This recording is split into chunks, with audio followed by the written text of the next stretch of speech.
that means that it can cover more than an octet.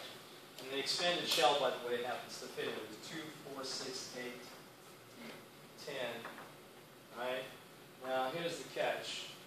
Sulfur's expanded shell would go to, how many? 12.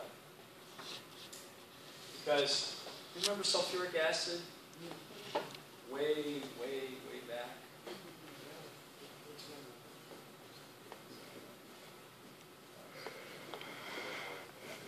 Remember that?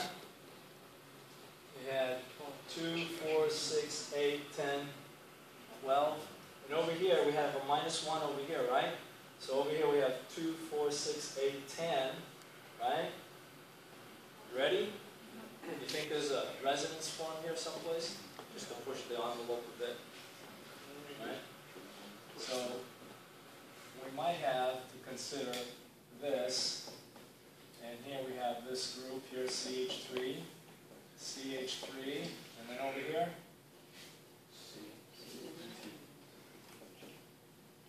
how about that? So now, does everything have an octet? Everything that can have an octet has an octet. The sulfur have its 12. Yeah. So these two are resonance forms. Just kind of think it through a little bit, you may come to that conclusion. So something else to add to your collective knowledge about how these molecules. Otherwise, is there a charge on sulfur? Yeah. Yes. So what would it be? +1. See, some of you are fully conscious when you come to class, right? Very good. Questions? Now, in their resonance form, what it's telling you is something important, by the way. See, if you draw this right here, it's saying to you that everything is neutral, right? Normal charge is 0. But when you draw its resonance form like this, right, it's telling you this end is negative and this end is positive, right? No, they're both correct. But Less charges? Less charges, I agree. But you're asking me which one is the predominant one? Okay. The reason I'm making this point is because later on, I guess it's second step, you'll learn that these react as if this was negatively charged. So they have this quality to them that we could use. Phosphorus does the same thing. And those are known as sulfur idiots. But that's enough. Okay. So here, okay, very quickly you should be able to just walk your way through this one. Carbon, 4 bonds. Carbon, 4 bonds. Hydrogen, 1 bond. Oxygen, 3 bonds. So what must be the charge on oxygen? +1 right away. You don't, so you can get comfortable. You don't have to do the arithmetic too often. So what that's telling you is that this thing acquired a hydrogen from someplace that was a hydrogen donor or an acid. So this one was a base originally. So we'll talk about acid-base chemistry here in a moment. Okay, the next one. CH, H, H, and CH, double bond N, H, H. Okay, carbon has 4. Carbon here has 1, 2, 3, 4. No problem. Nitrogen has 4. 1, 2, 3, 4. 4, right? Bonds. So the charge here must be +1. So what this is telling you is the nitrogen also was basic and picked up a hydrogen from some acid.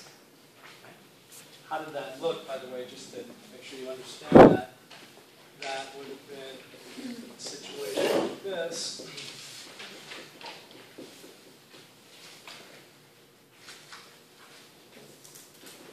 See, in this case, everything is neutral, right?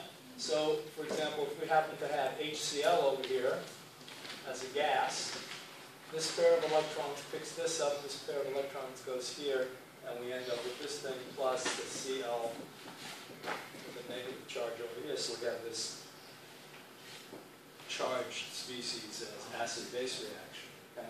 We'll kind of talk a little bit more about these in a minute. But okay. Next, draw the important resonance forms. All right, very quickly, resonance forms of this one, right? And I urge all of you, when you see these resonance forms and you're asked about them on a test, take a moment, rewrite them, putting in the carbons so that you can formally see where all the pieces fit. Because if you miss a hydrogen, it's going to be a difficulty that's going to lead to more issues later on. So, for example, right here, this is easy to miss in the test. There's 2 hydrogens here. So you can't put anything here. Okay. So, what are the forms? Okay. Well, this pair of electrons can come here, and this pair of electrons can go here.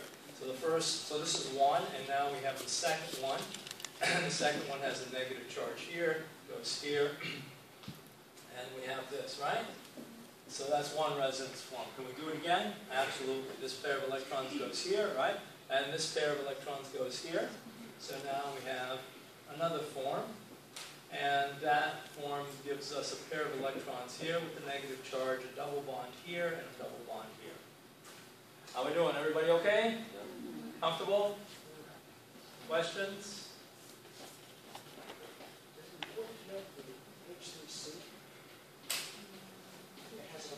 Yeah, well, they did a mixed line angle formula. I was a purist here. Okay. All right, the next one is a material which has a couple of different nitrogens.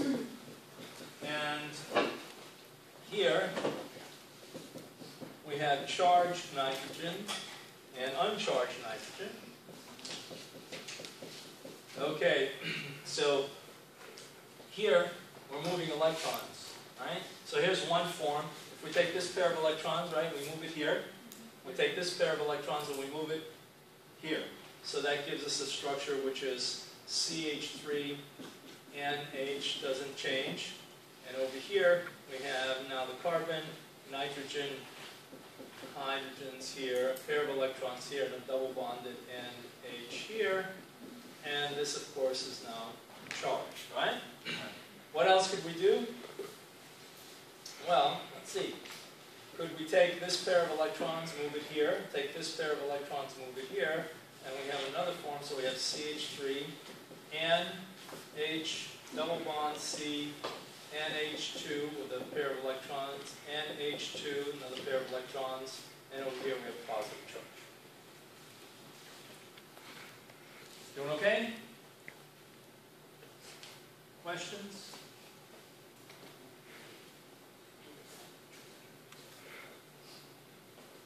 Everybody see that?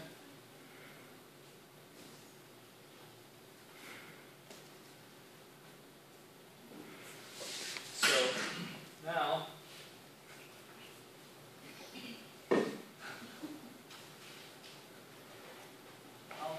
maybe I should just move this up.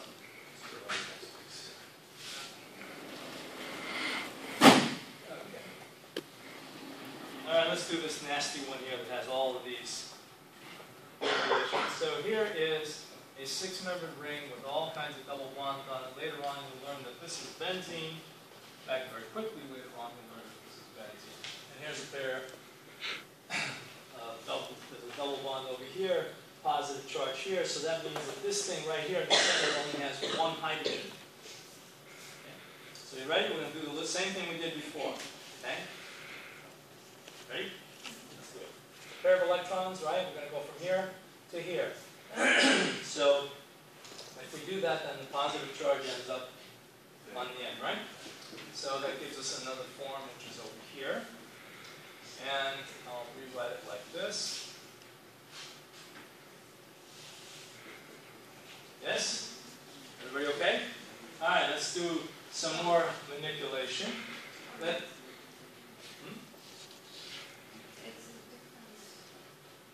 Well, we're gonna walk through this whole thing here in a minute. The original is double bonds in different places. Oh.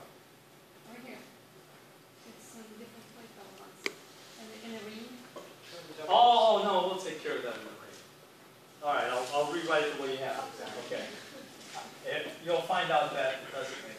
You want it like this. Oh, it just, that's fine. All right. Yeah, I'm going to do that too, so, but I'll put it in now. That's a good point. Okay, now we're okay? So now we're going to do another little functional change here. Ready? And we're going to take this.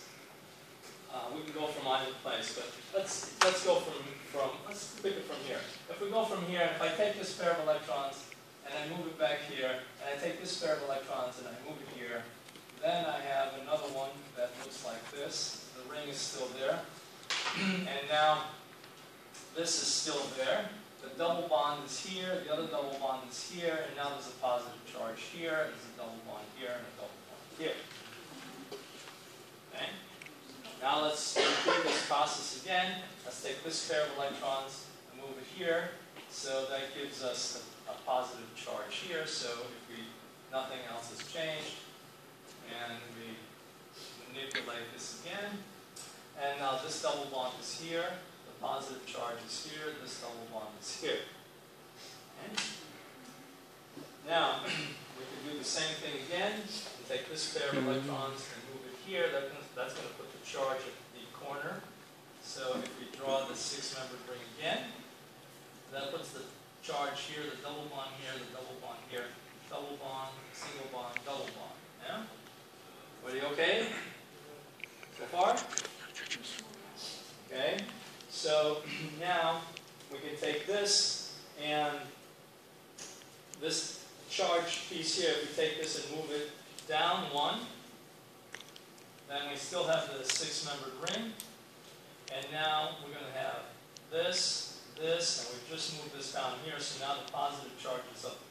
Put this up here like this. So now the positive charge is this pair of electrons right here is back.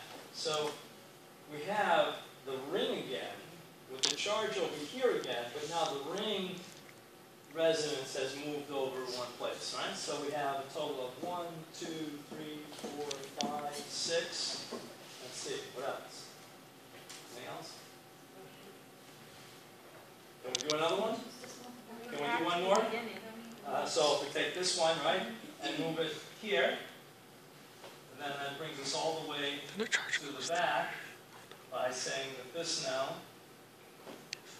has a structure like this, positive charge here. So notice over here, this and this are identical except the ring is flipped. This and this are identical except the ring has flipped. Okay? So let me put this up so you can see it. Whoops.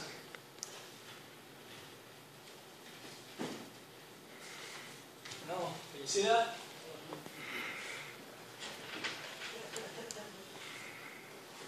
Resonance. Okay. Now, let's see what else.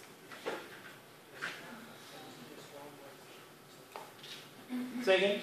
Isn't that why benzene is drawn as a hexagon with a circle inside of it? Yes, that kind of tells us that all of these are configured in this sequence of running around the circle, so to speak. Yes. All right. By the way, anything that looks like this in a six-membered ring, of course, has a resonance that looks like this, and you can always move the electrons that are pairs around the ring like this. This type of ring is, this by the way is benzene.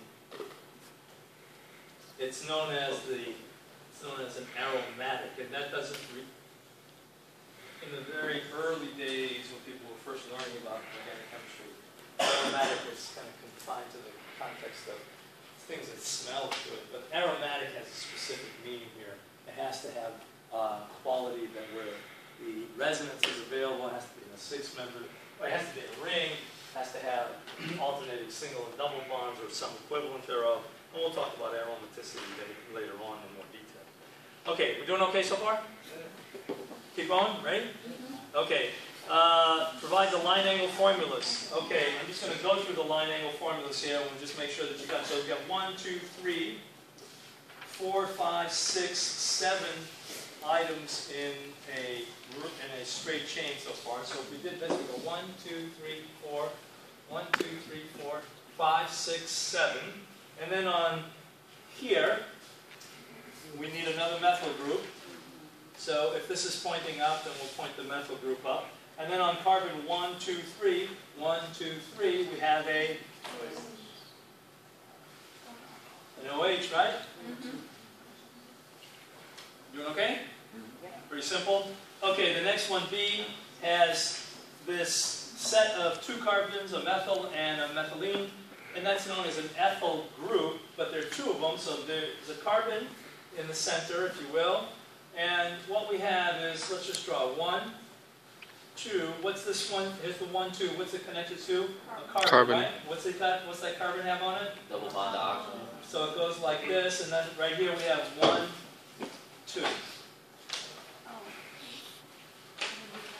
I mean, you could flip them the other way if you want. Doesn't make any. I mean, you want to bend this down and push them up. Okay. Because there's free rotation around the single bonds. We got it right. Doing all right? Questions? Because that's the same thing. Okay, the Lewis structure of trimethylamine. By the way, that smells like fish that's been sitting in the Arizona sunshine for a day. Yeah. It's a great attractant for all kinds of critters. So if you want to attract a whole bunch of interesting lizards sometime, you don't want to hang around. And flies. Trimethylamine, draw the condensed structural formula which corresponds to this Lewis structure. Well, the condensed structural formula would simply be this. Here's the nitrogen, pair of electrons, right? If we say condensed, then what we really mean is we want this. That's condensed, right? But we could draw the line angle formula, right? So that would simply be, and this was trimethyl, right? That would simply be like this, right? Right? So far so good? Does it have to be in that shape? Well, I'm trying to get you to see some shapes for the future here, the very near future. Right. Because in 3 dimensions, if we kind of put this out a little bit like this, then what you quickly notice is that this has the same structure as ammonia. Okay? And ammonia has that pyramidal shape that's kind of lopped off at the top, etc. Provide the skeletal structure of the 5 constitutional isomers with formula C6H14. Okay, ready? Here we go. C6H14. So let's start from the beginning. Just C6. So ready? 1, 2, 3, 4. 1, 2, 3, 4, 5, 6. There's one of them, right? Now we're going to take one carbon atom and move it. So 1, 2, 3, 4, 5. Let's move it to here. That's certainly different. Now we'll take this carbon atom and move it one more spot. 1, 2, 3, 4. 1, 2, 3, 4, 5, and then move it here. Okay? So, by the way, if it's pointing down, put it down. If it's pointed up, put it up. Okay, so now we have 3 of them. Now what happens if I took this carbon and I put it over here? It's the same thing. It's just a question of, flipping the whole molecule in 3-dimensional space, right? That's why I said you bring your toys with you. So we cover. So far we have 3. Can we do a further complication? Well, let's take this one right here, and let's take this one right here, and let's put it on the same place. So we've got 1, 2, 3. That's this one going down, right? And this one is going up, right? And then we can put another one here, right? So we have 1, 2, 3, 4, 5, 6. It's still going to be C6H14 because we have only carbon and hydrogen single bonds. Doing okay? Okay. Now, is there anything else we could do? What do you want me to do? Tell me what you want me to draw. Sideways B. Like this? Yep. And then? Like this? Another sideways B. Like this? No. Erase that last line you did. Now go to the second to the last line you did and put a B at the end. Right here? Yeah. Like that? The one going up. And now one more going up. Nope, back where you were. Up next, right there. So, really what you're saying to me is to do this would be if I have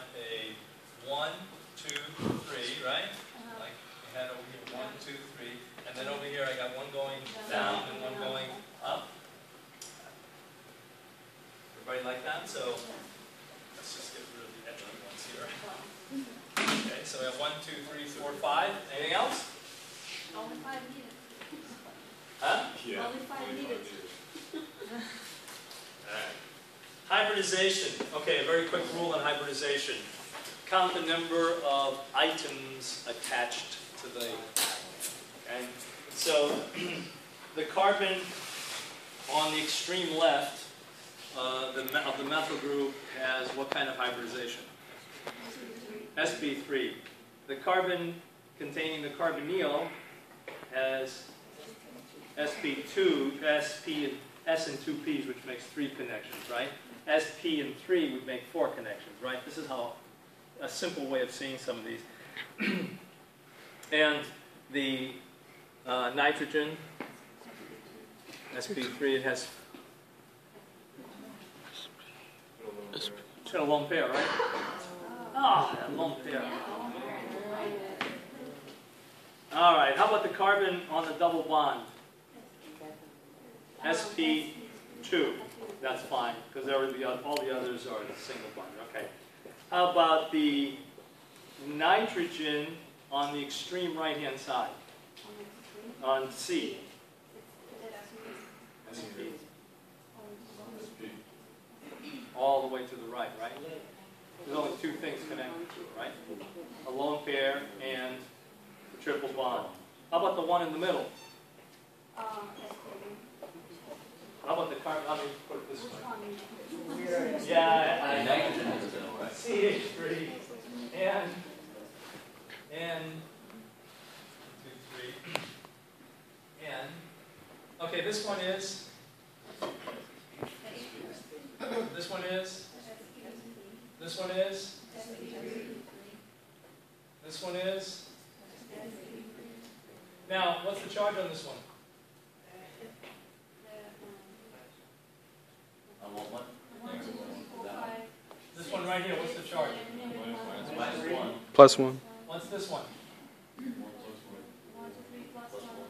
Is there a charge on this one? No. You think there might be a resonance form? Oh wait, no, that one's -1. Yeah. Minus I'll one, leave it to you plus to one. figure it out. +1. Okay, polarity of molecules. The last one is just the triethylamine, and I think you can see your way clear at this one, which is nitrogen, and we have something that looks like this. How's that for a... Hey, you're going to learn to flip them around and see them. Bring your model kits. Okay, determine which of the following substances have molecules with net dipole moment and indicate the type of intermolecular forces in each substance. Now, methyl sulfhydryl, the monomethyl derivative of hydrogen sulfide or methyl sulfide, has sulfur in the center, for example, and the sulfur is bent. Okay? And because it's bent, it has lone pairs, even though its polarity is just a tiny bit different than oxygen because of this 3-dimensional structure and the fact that it has its hydrogen so far away. It actually is polar towards the sulfur, maintaining the negative part. The next one has absolutely no polarity other than what's known as London forces or Van der Waals configuration, which is temporary dipoles. But there's no permanent dipole. The last one has an intense permanent dipole with the nitrogen. Everything pointed towards the nitrogen in the same fashion you have. Okay. How much time do we have left? 2 minutes. 2 minutes? I have it here.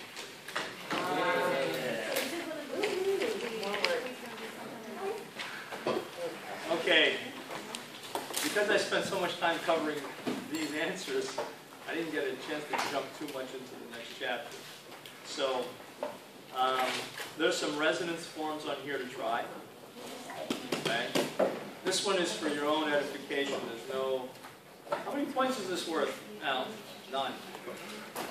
So I want you to go ahead and try these, and there is a little bit of acid-base chemistry on the second question. It would be nice for you to get comfortable with that. I'm not going to do anything from chapter 2 on the quiz, okay? This is all chapter 1, right? So chapter 1, anything and everything in chapter 1, right? Because I know you're all experts now, right? Sure.